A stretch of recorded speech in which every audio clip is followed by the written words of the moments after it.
Di tengah hujan deras, seekor kucing kecil ini kehilangan arah. Saat berlari mencari tempat berteduh, ia terjatuh dan terjebak di genangan air. Hatinya hancur, bulunya basah, dan ia tak mampu bangkit sendiri. Sungguh menyedihkan. Tiba-tiba seorang nenek dengan hati baik datang menolong. Ia membawanya pulang, meski rumahnya hanyalah sebuah gubuk sederhana. Dengan penuh kasih, nenek merawat si kecil hingga sembuh.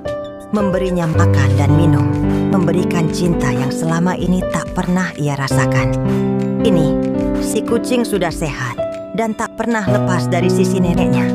Sebuah persahabatan yang tak ternilai harganya.